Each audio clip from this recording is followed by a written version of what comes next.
नमस्कार, स्वागत है आपका संसद टीवी पर। मैं हूं मनोज वर्मा और आप देख रहे हैं हमारा खास कार्यक्रम मुद्दा आपका। आज हम बात करेंगे नागरिकता कानून की। इस मुद्दे पर बात इसलिए करेंगे क्योंकि केंद्र सरकार ने अफगानिस्तान, बांग्लादेश और पाकिस्तान से आने वाले और वर्तमान में गुजरात के 2 जिलों आणंद और महसाणा में रह रहे हिंदू, सिखों, बौद्ध, जैनियों, पारसियों और ईसाइयों को नागरिकता कानून 1955 के तहत भारतीय नागरिकता देने का फैसला किया है। ये मुद्दा इसलिए भी महत्वपूर्ण है क्योंकि नागरिकता संशोधन अधिनियम 2019 के बजाय नागरिकता अधिनियम 1955 के तहत नागरिकता देने का ये फैसला किया गया है। क्या है नागरिकता अधिनियम 1955 कानून? नागरिकता संशोधन अधिनियम 2019 यानी सीएए कानून की स्थिति क्या है? कैसे और किसे मिलती है भारत की नागरिकता? इन्हीं सवालों के साथ मुद्दा आपका में आज बात नागरिकता कानून की करेंगे। इससे संबंधित विभिन्न प्रावधानों को समझने की कोशिश करेंगे। चर्चा करने के लिए खास मेहमान मेरे साथ जुड़े हुए हैं, मौजूद हैं। सुप्रीम कोर्ट के अधिवक्ता देश रतन निगम जी हमारे साथ स्टूडियो मौजूद हैं। देश रतन जी, आपका बहुत बहुत स्वागत है संसद टीवी पर। साथ ही हम बात करेंगे भारत सरकार के विधि और न्याय मंत्रालय के पूर्व सचिव पीके मल्होत्रा जी से। मल्होत्रा जी, आपका भी बहुत बहुत स्वागत है संसद टीवी पर। शुरुआत मैं देश रतन जी आपसे करूंगा। जिस तरह से ये एक फैसला सरकार का सामने आया है कि 1955 कानून के तहत गुजरात में जो पाकिस्तान, बांग्लादेश और अफगानिस्तान से गैर मुस्लिम आए थे उनको नागरिकता देने का फैसला किया गया है। 1955 नागरिकता अधिनियम क्या है और इसी कानून के तहत ऐसे लोगों को भारत की नागरिकता क्यों दी गई? देखिए, दो व्यवस्थाएं अभी सामने आपको दिखती हैं। एक 1955 का नागरिकता कानून है जो अधिनियम है, दूसरा 2019 का जो जिसको हम सीएए बोलते हैं, सिटीजनशिप अमेंडमेंट एक्ट। उसके तहत जो 6 धर्मों के लोगों को, गैर मुस्लिम लोगों को भारत में शरण देना, उनको नागरिकता देना, जो 31 दिसंबर 2014 से पहले भारत में आ चुके थे जी, उनको देना था। लेकिन वहाँ पे नियम नहीं बने हैं। वहाँ पर 7वां एक्सटेंशन मिला है, कोविड के कारण देरी हुई है और वो देरी अभी है, उसमें लगता कुछ वक्त लगेगा। तो ये नागरिकता जो दी जा रही है 1955 के नागरिकता अधिनियम के तहत दी जा रही है। उसमें 2015 में भी एक संशोधन हुआ था। उस संशोधन में भी यही सारी चीज़ें थीं उसमें, लेकिन ये भी साफ था कि इनको पासपोर्ट एक्ट और फॉरेनर्स एक्ट जो है यहाँ पर, उससे छूट मिलेगी। तो ये उसके तहत दिया जा रहा है। और 1955 के कानून में देखिए सामान्य तरीके से जो नागरिकताएं मिलती हैं 5-6 उसके बिंदु हैं और उसमें कट ऑफ डेट्स दी हुई हैं। वो देखिए जन्म के आधार पर, वंश के आधार पर, पंजीकरण के आधार पर, प्राकृतिक रूप से, और अगर कोई क्षेत्र या देश आपका भारत में शामिल हो जाता है उन आधारों पर। तो जैसे 26/1/1950 से 1/7/1987 तक जो भी भारत में पैदा हुआ है वो भारत का नागरिक रहेगा। 1987 के बाद वो व्यक्ति, उसको नागरिकता मिलेगी और उसको अप्लाई करना पड़ेगा। ऐसा नहीं उसका जन्म सिद्ध अधिकार हो गया, उसको अप्लाई करेगा कि नहीं कि उसको ऐसे ही मिल गई। तो उसमें से एक माता पिता को नागरिक होना पड़ेगा, माता पिता में से एक को। दूसरा 3/12/2004 के ये या उसके बाद दोनों अभिभावक हैं, जो पेरेंट्स हैं, उनको नागरिक होना चाहिए, या एक नागरिक हो और दूसरा बच्चे के जन्म के अवैध प्रवासी ना हो, दूसरे बच्चे के जन्म के। और इस तरह के और भी है। और दूसरा जैसे हुआ कि आपको वंश द्वारा कैसे मिलेगा, कि किसी परिवार में पैदा हुए हैं, अगर बाहर रह रहे हैं तो आपको वो, लेकिन उसके लिए 7 साल कम से कम आपको भारत में रहना ज़रूरी है जी। और इसी तरह से और भी हैं। जैसे कोई मान लीजिए जैसे सिक्किम आ गया था हमारे देश में, कुछ देश का हिस्सा जुड़ गया, हमारा एक देश हमारे पूरा जुड़ गया, तो भारत नोटिफिकेशन के द्वारा ऐसे लोगों को नागरिकता देता है। तो इस तरह के कुछ 4-5 बिंदु हैं इसमें जिसके तहत नागरिकता मिलती है। इसमें इन्होंने, क्योंकि नियम नहीं बने थे वहाँ पर, तो इन्होंने 2015 का जो संशोधन है उसके तहत इसमें नागरिकता देने का फैसला लिया है, जो आनंद और महसाणा में जो लोग आके बसे हुए हैं। लेकिन ये सारे के सारे 2014 के पहले के लोग हैं। जी बिल्कुल। पीके मल्होत्रा जी, आप कैसे देखते हैं, अगर हम बात नागरिकता संशोधन अधिनियम 2019 यानी सीएए की करें, अभी क्या स्थिति है? आप क्या कहना चाहेंगे, क्योंकि 1955 का कानून लागू किया गया है नागरिकता देने के संदर्भ में, आपका क्या कहना है? मनोज जी, देश रतन जी ने जो नागरिकता के बारे में संवैधानिक प्रावधानों की और सिटीजनशिप एक्ट 1955 की बात की, मैं उससे पूरी तरह सहमत हूँ। वो प्रावधान एग्जिस्ट करते हैं। जी उससे पहले एक थोड़ा सा इसकी बैकग्राउंड जानना जरूरी है। हम 1955 के एक्ट को या 2019 में जो सिटीजनशिप एक्ट 1955 में अमेंडमेंट करके चेंजेस लाई गई, उससे पहले हमें संवैधानिक प्रावधानों को समझना जरूरी है। जी 1950 में जब हमारा संविधान लागू हुआ, उसके पार्ट 2 में अनुच्छेद 5 से लेकर 11 तक इस बात का प्रावधान किया गया कि जिस समय हमारा संविधान बना, उस समय हमारे देश के नागरिक कौन कौन होंगे। जो लोग यहाँ पाकिस्तान से चेंज शिफ्ट होकर के आए, उनकी नागरिकता कैसे रेगुलेट होगी। जो लोग पाकिस्तान चले गए, उनकी नागरिकता कैसे रेगुलेट होगी। जी जो इंडियन सिटीजन इंडिया से बाहर रह रहे हैं, उनकी इंडियनशिप के लिए क्या कार्रवाई करनी होगी। ये सारे प्रावधान आर्टिकल 6, 7, 8, 9 और 10 में लिखे गए हैं। आर्टिकल 11 के अंदर पार्लियामेंट को यह अधिकार दिया गया कि आगे से भारत की सिटीजनशिप, देश की सिटीजनशिप जो है, नागरिकता को एक्वायर करने के लिए और छोड़ने के लिए क्या प्रावधान होने चाहिए, उसके लिए पार्लियामेंट एक कानून बनाएगी। जी और इस अधिकार को एक्सरसाइज करते हुए पार्लियामेंट ने सिटीजनशिप एक्ट 1955 बनाया और उसके अंदर रूल बनाए। उसमें सेंट्रल गवर्नमेंट को यह अधिकार है कि क्या क्या कंडीशंस वो लगा सकते हैं। उसके सेक्शन 3, 4, 5, 6, 7, मैं सब सेक्शंस की डिटेल में नहीं जाना चाहूंगा, समय का अभाव है। जी लेकिन 5 और 6 रेलेवेंट हो जाते हैं, क्योंकि सेक्शन 5 और 6 जो अभी रेलेवेंट हैं, वो इस बात का प्रावधान करते हैं कि बाई रजिस्ट्रेशन सिटीजनशिप किस किस को मिल सकती है और बाई नेचुरलाइजेशन किसको बन सकती है। रजिस्ट्रेशन का प्रावधान वहां रखा गया है जिसका कोई ना कोई भारत से कहीं ना कहीं पीछे संबंध रहा है, जैसा कि देश रतन जी ने अभी एक्सप्लेन किया। जी 6 में नेचुरलाइजेशन की बात आती है। नेचुरलाइजेशन उन लोगों के लिए है जिनका भारत से संबंध नहीं था, लेकिन उनको सिटीजनशिप देने के लिए क्या क्या कंडीशन फुलफिल करनी होगी, उसके लिए एक शेड्यूल है, 3rd शेड्यूल सिटीजनशिप एक्ट का। उसकी कंडीशन उनको फुलफिल करनी होगी और सेंट्रल गवर्नमेंट को यह अधिकार है। जी आज आपने जो चर्चा का विषय रखा, उसका कारण है जो 31 अक्टूबर को होम मंत्रालय ने एक गृह मंत्रालय ने एक नोटिफिकेशन जारी किया, अधिसूचना जारी की है, जिसके अंदर आनंद और महसाना में जो लोग इस तरह की कंडीशंस को फुलफिल करते हैं, उसके अधिकार कलेक्टर को दिए गए हैं। जी न ये कहना कि ये नोटिफिकेशन कोई नई चीज लेकर आया है, मैं समझता हूं ये एक बिल्कुल गलत इंटरप्रिटेशन होगी। जी इस तरह के नोटिफिकेशन पास्ट में भी इशू होते रहे हैं, जहां central government section 16 of the citizenship act, उसमें अपने अधिकार को इस्तेमाल करते हुए अपनी पावर को कलेक्टर को डेलीगेट करता है कि कलेक्टर उन कंडीशंस को सेटिस्फाई करते हुए देखेगा और सेंट्रल गवर्नमेंट को इन्फॉर्म करेगा कि क्या सिटीजनशिप एक्ट देना चाहिए कि नहीं देना चाहिए। जी इस तरह की नोटिफिकेशन पास्ट में भी होती रही हैं। बहुत सारी नोटिफिकेशन ऐसी हुई हैं, मैं सबका जिक्र नहीं करना चाहूंगा, लेकिन रिसेंट पास्ट में 2018 में इसी तरह की नोटिफिकेशन गृह मंत्रालय ने इस तरह की अधिसूचना जारी करके छत्तीसगढ़, गुजरात, मध्य प्रदेश, महाराष्ट्र, राजस्थान, हिमाचल प्रदेश और दिल्ली के कलेक्टर्स को इस तरह के अधिकार दिए। जी 1921 में इसी तरह की नोटिफिकेशन इशू करके गुजरात, छत्तीसगढ़, राजस्थान, हरियाणा, पंजाब के कुछ जिलों के कलेक्टर को इस तरह के अधिकार दिए गए कि वो सेंट्रल गवर्नमेंट की एक्सरसाइज पावर करेंगे। तो इसमें कोई नया कानून नहीं बनाया गया, केवल कलेक्टर को सेंट्रल गवर्नमेंट की पावर डेलीगेट की गई है कि वो देखें कि ये सारे अगर संविधान के कार्य कानून के जितनी रिक्वायरमेंट है पूरी होती है, तो सिटीजनशिप ग्रांट करने का उनको केवल अधिकार दिया गया है। जी अब अगर 2019 के एक्ट की बात करते हैं, जी उन 2019 का एक्ट पार्लियामेंट ने सिटीजनशिप एक्ट को अमेंड किया।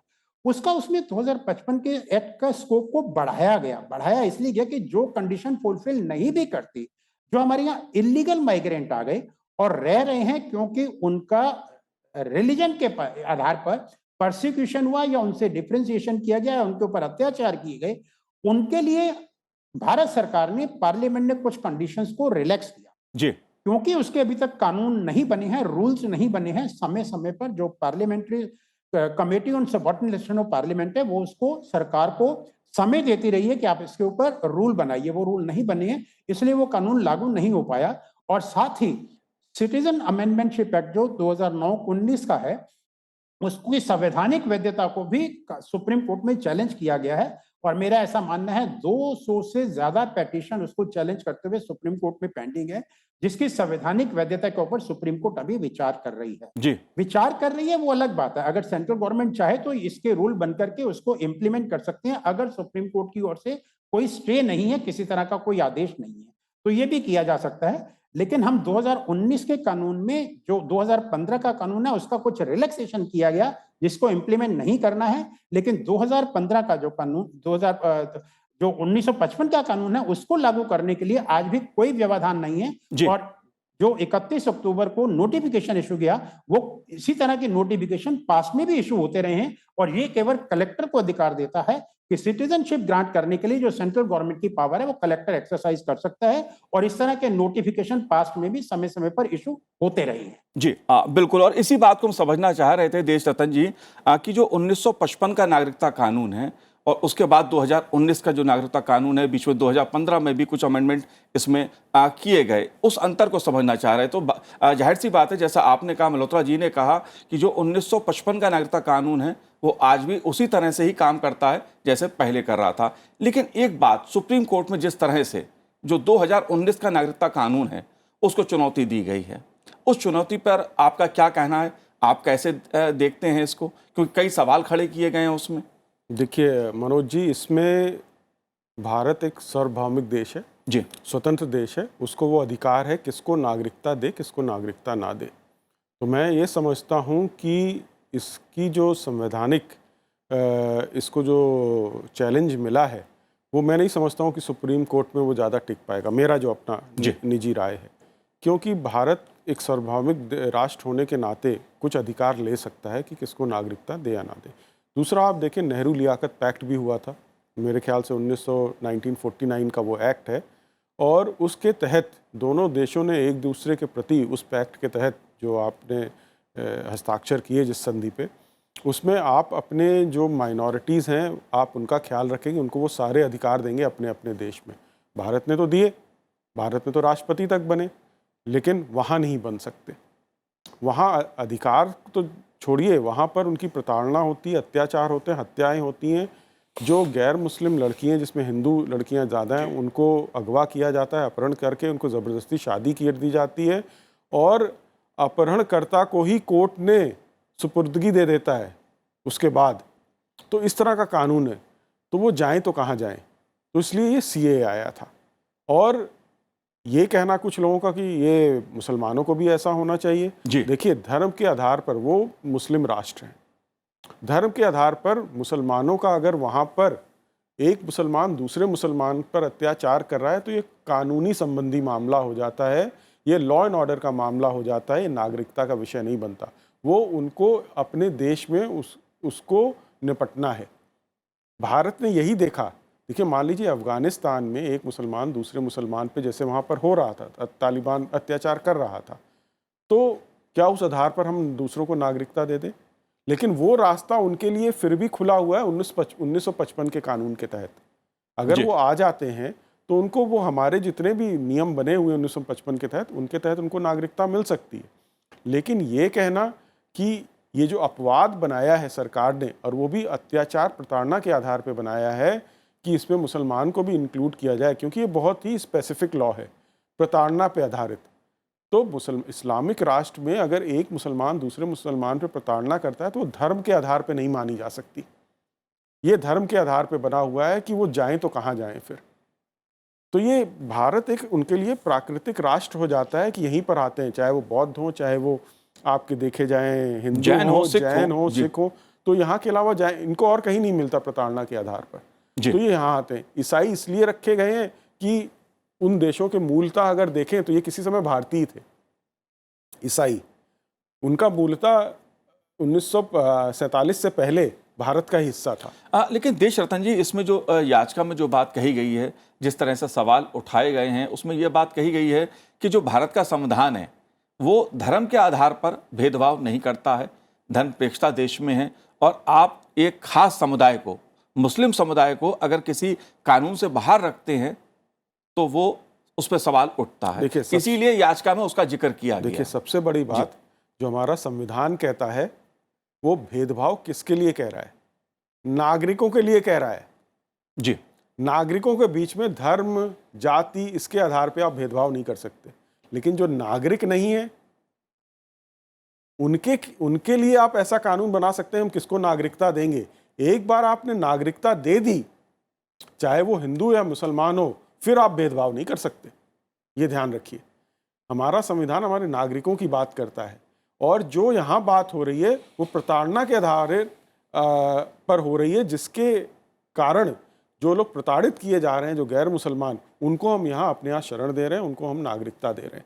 तो इस फर्क को समझना बहुत ज़रूरी है कि हमारा संविधान जो भेदभाव की बात करता है वो अपने नागरिकों के लिए करता है। नागरिकों के बीच में धर्म, जाति, रंग, लिंग के आधार पर आप कोई भेदभाव नहीं कर सकते अपने नागरिकों के लिए। जी, वो सार्वभौमिक अधिकार है, स्वतंत्र अधिकार है भारत का, एक सोवरेन नेशन होने के नाते, कि कौन हमारे यहाँ नागरिकता, किसको हम देंगे, किसको नहीं देंगे, ये अधिकार किसी भी राष्ट्र से कोई भी सुप्रीम कोर्ट नहीं छीन सकता। जी, वरना क्या होगा कि ये एक सराय बन जाएगा, सारी दुनिया के लोग यहीं आ जाएंगे, ना आप उनको खिला पाएंगे। देखिए, आपको अपने नागरिकों को भी अच्छा भोजन देना है, सब कुछ देना है, तो कुछ तो कंट्रोल रखने पड़ेंगे ना आपको। जी, तो यही सारे कारण है जिस कारण से सीए आया था। और मैं नहीं समझता हूँ कि देखिए, मेरी जो अपनी निजी राय ये है कि इसका जो कॉन्स्टिट्यूशनल चैलेंज है, संवैधानिक चैलेंज जो इसको किया गया है, वो टिक पाएगा कोर्ट में। जी। यहाँ पर एक सवाल और उठता है कि जैसे एक तरह से भ्रम की स्थिति पैदा की गई है, लोगों को गुमराह करने की स्थिति पैदा की गई है कि जैसे मुसलमानों को, जो दूसरे देश से अगर मान लीजिए कोई मुसलमान भारत में शरण लेना चाहता है, नागरिकता लेना चाहता है, तो उसके लिए शायद दरवाजे बंद किए गए हैं। लेकिन 1955 का जो कानून है उसमें वो स्थिति बनी हुई है, जैसे भारत पहले किसी को नागरिकता देता था, उसके लिए रास्ते खुले हुए हैं। उसको आप कैसे देखते हैं? उस देखिए, हमारे यहाँ जो सामान्य प्रक्रिया है 1955 के तहत, नागरिकता कानून के तहत, वो खुली हुई है सबके लिए। कोई भी विदेश से हमारी जो कंडीशंस हैं 1955 के कानून में, उनको अगर सेटिस्फाई करता है तो उसके तहत उसको अप्लाई करेगा, उसको नागरिकता सोच विचार करके सरकार देगी, उसमें कोई दो राय नहीं है। ये एक अलग कानून है, उसमें मुसलमान भी आए। अपनी देखा, एक बहुत बड़े सिंगर थे पाकिस्तान के, उनको मिला नागरिकता, मिली, यहाँ पर दी गई है नागरिकता, बहुतों को दी गई है यहाँ पर। तो वो एक अलग प्रक्रिया है, उसके तहत कोई भी चाहे अप्लाई कर सकता है। सरकार उसकी इंक्वायरी कराएगी, उसके ऊपर अपना सोच विचार करेगी। उस इंक्वायरी के बाद अगर आप पाए जाते हैं कि आपको मिलनी चाहिए, तो सरकार देती है, और बहुत लोगों को दिया है। इसमें एक नागरिकता का जो अवधि है उसको लेकर भी सवाल खड़े किया जाता है कि जो 2019 का सीएए कानून है, उसके तहत 5 वर्ष आपको अगर भारत में रहते हुए हो जाते हैं तो आप नागरिकता के लिए आवेदन कर सकते हैं। जबकि जो 1955 का कानून है या जो और प्रावधान है, उसमें अगर आपको 11 साल कम से कम रहना होता है तब आप आवेदन करते हैं। इन दोनों में ये एक बहुत बड़ा अंतर। उसमें 11 साल उन लोगों के लिए है जो अवैध रूप से है। जी, वैसे 7 साल है, कम से कम 7 साल आपको रहना होगा, जिसमें कभी दोनों आपके अभिभावक होंगे, उनको नागरिक होना चाहिए, या दोनों में से एक का होना चाहिए। एक तो 7 साल मैंडेटरी है, दूसरा ऐसे लोग जो कि आ गए हैं हिंदुस्तान में अवैध रूप से, वो अप्लाई करने के लिए तो शरण तो मिलती है उनको। अगर अप्लाई करना है तो 11 साल प्लस 12 महीने जो है, इमीडिएटली अप्लाई करने से पहले 12 महीने उसको होना चाहिए, कोई गैप नहीं होना चाहिए जी। तो वो 12 साल का है। देखिए, ये जो कानून बना है 5 साल वाला, ये अपवाद है प्रताड़ना, अत्याचार के आधार पर, और एक ह्यूमैनिटी का, मानवता का जो इसमें भाव है उसको लेके, कि वो लोग जो प्रताड़ित किए जा रहे हैं वहाँ पर, जिनकी हत्याएं हो रही हैं, जिनके बच्चे उठा लिए जाते हैं, उनकी जबरन शादी करा दी जाती है, क्योंकि वहाँ की न्याय व्यवस्था उनका रक्षण भी नहीं करती, और उन्हीं को, इस अपहरणकर्ता को ही उस बच्ची को सौंप दिया जाता है, तो वो जाएं तो कहाँ जाएं। इस अपवाद को देखते हुए, देखिए, ये हवा में कानून नहीं बना है, आंकड़ों के आधार पर बना है कि जो वहाँ पर हो रहा था। अफगानिस्तान में देखिए सिख कैसे निकले, गुरु ग्रंथ साहब सर पे लेके हमारे देश ने उनको पूरा स्वागत किया, उनको यहाँ पर लाए और जहाज़ भेज के मंगवाया गया उनको। तो जैसे ये हुआ, और हिंदू लोग जो कुछ बॉर्डर क्रॉस करके चुपचाप चले आते हैं, भाग के आते हैं, जिनकी बच्चियां उठा ली गई। बिल्कुल, और ये तो एक फैक्ट है, बिल्कुल सच है, दुनिया के सामने सच है कि अफगानिस्तान और पाकिस्तान में जो गैर मुस्लिम थे, हिंदू, बौद्ध, सिख, जैनी, उनके साथ कितना अत्याचार हुआ, वो आंकड़े बताते हैं, तस्वीर पेश करते हैं। जी बिल्कुल, आबादी जिस तेजी से घटी है, कहाँ गए सारे हिंदू, वही अगर पूछते सिखों की हैं, बात कोई की जाए, उसका जवाब किसी के जी। पास नहीं है कि कहाँ गए वो। और जाहिर तौर पर उस ऐतिहासिक साक्ष्य को भी भारत सरकार ने सामने रखा, जो लियाकत और नेहरू जी के बीच में समझौता हुआ था कि जो भारत के लोग वहां पर हैं, हिंदू, सिख, ईसाई, जैन, उन सबका भी सुरक्षा प्रदान की जाएगी। लेकिन पाकिस्तान में बहुत बड़ा सवाल उठता है कि क्या ऐसे लोगों को सुरक्षा प्रदान की गई। मेरे साथ इस समय भारत सरकार के पूर्व गृह सचिव राज भार्गव जी जुड़े हुए हैं। राज भार्गव जी, स्वागत है आपका संसद टीवी पर। और मैं आपसे भी समझना चाहूंगा, 1955 का नागरिकता कानून के तहत गुजरात के 2 जिलों में पाकिस्तान, बांग्लादेश, अफगानिस्तान से जो हिंदू, सिख, बौद्ध, ईसाई आए थे, उनको नागरिकता दी गई है। और 2019 का सीएए कानून, इसको आप कैसे देखते हैं? इन दोनों में क्या अंतर आप पाते हैं? जहां तक मेरी समझ में बात आती है, इसके 2 पहलू हैं, परसिक्यूशन और डिस्क्रिमिनेशन। जी। अगर इस बात को हम स्वीकार करते हैं कि ये जो विधि चल रही है, हमारे आसपास के जो मुस्लिम के देश हैं, उनके अंदर इस तरह की बातचीत चल रही है, तो ये लाजमी है कि भारत सरकार को ये सोचना पड़ेगा कि किस प्रकार से हमारे उन हिंदू, बुद्धिस्ट, जैन इत्यादि जो भाई हैं वहां पर बसे हुए, जिनको कि प्रोसिक्यूशन और परसिक्यूशन और डिटर्मिनेशन ठीक से नहीं मिलता, तो उनके लिए कोई ना कोई प्रावधान करने की आवश्यकता थी। 1955 की स्थिति फर्क थी। उस समय भारत में इतनी आबादी नहीं थी, इतनी ज्यादा दिक्कतें नहीं थी, और सोच भी हमारा इतना नहीं था कि हमारे पड़ोसी देश हमारे ऊपर इस प्रकार से दृष्टि रखेंगे जैसे आज रखते हैं। जी। तो उस समय जो भी भारत में आए, उनको हमने एक कानून के जरिए, जैसे मेरे साथी प्रवक्ताओं ने बताया, उनको यहाँ पर हिंदुस्तान में रहने की इजाजत दे दी गई। ये एक बहुत ही सही और सरल तरीका था, जिससे कि बाहर से आने वाले वो जितने भी व्यक्ति थे जिनको प्रोसिक्यूशन किया जा रहा था, उनको यहाँ पर हमने रहने का मौका दिया और भारत से सिटीजनशिप दिया। तो मेरी निगाह में ये 1955 का जो कानून है, एक बहुत ही अहम कानून है, और इससे उन सभी निवासियों को, भारतीय मूल के निवासियों को बिना रोक टोक के सिटीजनशिप देनी चाहिए, जिससे कि जो उनकी दिक्कतें विदेश में आ रही थी वो दूर हो सके। जी। भार्गव जी, लेकिन एक सवाल मैं आपसे ये भी जानना चाहूंगा, जो 2019 का सीएए कानून है, उसको चुनौती दी गई है सुप्रीम कोर्ट में। बहरहाल सुप्रीम कोर्ट उसे सुनवाई कर रहा है, लेकिन मैं आपसे उस याचिका में जो आरोप लगाए गए हैं, जो सवाल उठाए गए हैं, जो मुद्दा उठाया गया है कि ये कानून जो है, 2019 का अधिनियम जो है, वो मुसलमानों के साथ भेदभाव करता है, इस पहलू को आप कैसे देखते हैं? क्या कहना है आपका? देखिए, कोई भी कानून ऐसा बनता है जिसमें कोई रिलीजियस माइनॉरिटी को अलग कर दिया जाता है, जी। तो वो रिलीजियस माइनॉरिटी ये हमेशा विचार करती है कि शायद आज नहीं तो कल हमारे संग भेदभाव किया जाएगा। और इसी को सोच के जितनी जो लोगों ने सीए के खिलाफ और उसके विरुद्ध जो एजिटेशन किया, वो इसी सोच का विचार है कि आज नहीं तो शायद कल ये हमारे ऊपर इस्तेमाल हो सकता है। अब ये हमारे लिए, हमारे देश के लिए, हमारे संविधान के लिए, हमारे नेताओं के लिए ये आवश्यक है कि जो भारत में इतने सालों से रह रहे हैं मुसलमान, उनको पूरा आश्वासन हो कि इस प्रकार की कोई मंशा नहीं है कि उनमें से किसी पर कोई अत्याचार हो या उनके संग भेदभाव हो। जब ये फीलिंग उनके मन में चली जाएगी, तो मैं समझता हूँ कि ये जो विचार उन्होंने करा था एजिटेशन करने का, वो धीरे धीरे दूर होगा। और जैसे समय बीतता जा रहा है, मैं समझता हूँ कि कई लोगों की जो विचारधारा इसके विपरीत थी, वो अब उसके पक्ष में जा रही है, और इस प्रकार दोबारा एजिटेशन होने की संभावना बहुत कम है। जी। मल्होत्रा जी, आखिरी सवाल मेरा आपसे, क्योंकि देश के सामने घुसपैठियों की समस्या भी एक बहुत बड़ी है।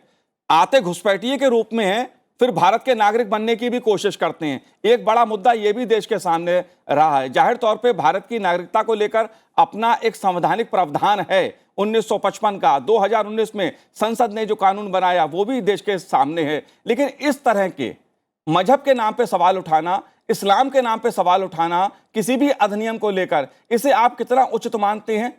किस नजरिए से आप देखते हैं? मनोज जी, आपने बहुत ही महत्वपूर्ण प्रश्न उठाया है।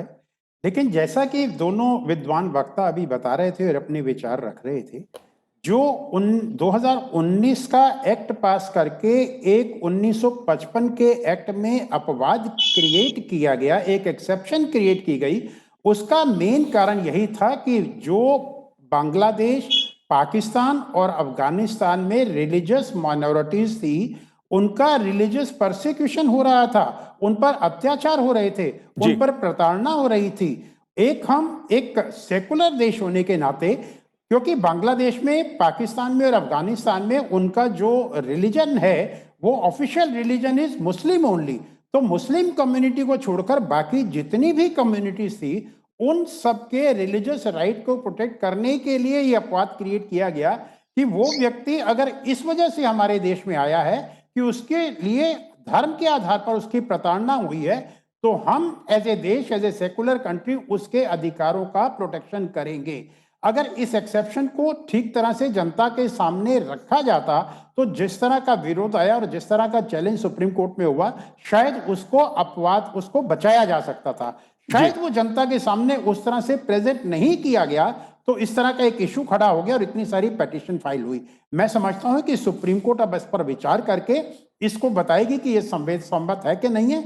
उसके ऊपर मैं नहीं जाना चाहूंगा, लेकिन जहां तक सरकार की मंशा का सवाल है, सरकार की मंशा बहुत क्लियर थी कि 2019 में जो हम अपवाद क्रिएट कर रहे हैं, वो अपवाद, जो स्थितियां अब डेवलप हुई हैं और इन 3 कंट्रीज के अंदर जो धर्म के आधार पर माइनॉरिटी कम्युनिटीज की प्रताड़ना होती है, एक सेकुलर स्टेट होने की वजह से हमारा एक ह्यूमन राइट के हिसाब से हमारा एक ये कर्तव्य बनता है कि हम उनके राइट्स की प्रोटेक्शन करें।